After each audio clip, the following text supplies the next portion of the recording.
Howdy folks, Jamboree here. Yesterday I went to go and see Pixar's newest film, Incredibles 2, which carries straight on from the first movie as we watch the Paws taking on the Underminer. But we still have to remember that it's illegal for superheroes to protect the public, so they get in trouble.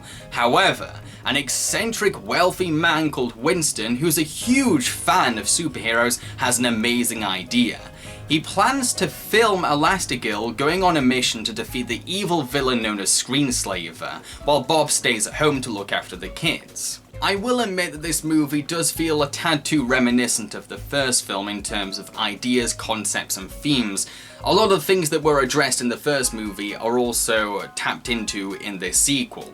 Of course there's new material here and differences to the first movie, but the similarities did feel distracting at points. And even when the film touches on a new theme, it gets cut short because the movie is so fast. This is a very giddy movie. It wants to keep going full steam ahead. On the one hand, this works because it keeps us engaged, but on the other hand, it does make it difficult to keep up with.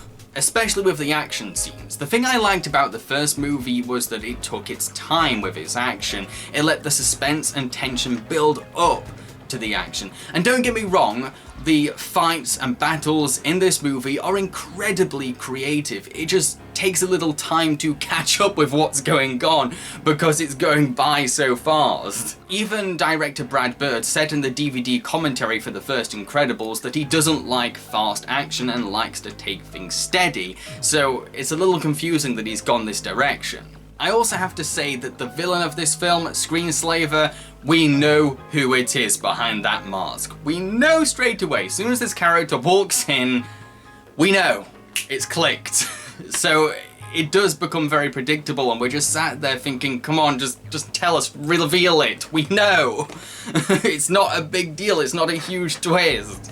In spite of all these things though, I had so much fun with Incredibles 2. Yes, it's predictable, yes, it doesn't really bring much new to the table, but it was incredibly entertaining.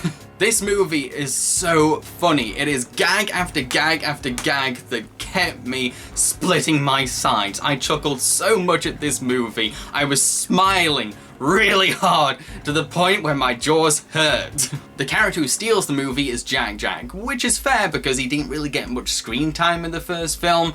But if you don't like cute babies in your films, then you're not going to like Incredibles 2 because Jack Jack gets way more scenes this time.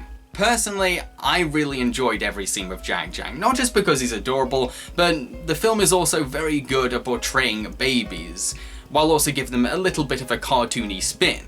Jack Jack has this amazingly hilarious scene where he fights a raccoon. It's so silly, I loved it. And that's another thing. This movie gives Jack Jack a chance to show off his multitude of powers.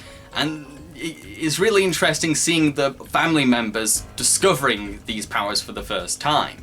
And I like that his powers can both be a hindrance to a mission but also helpful for a mission. It makes his character very interesting. Because again, he's just a baby. You can't really expect him to be a competent superhero. He doesn't know any better. And even though I said that the action can be too fast, I also said that it can be creative, and I stand by that.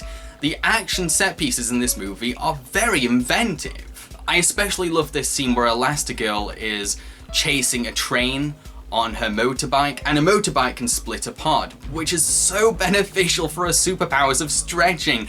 I just loved seeing Elastigirl stretching around a city and while on a motorbike, so it can split apart, and she's like, yeah, it's fine, yeah, and then carries on riding on the road. It's great!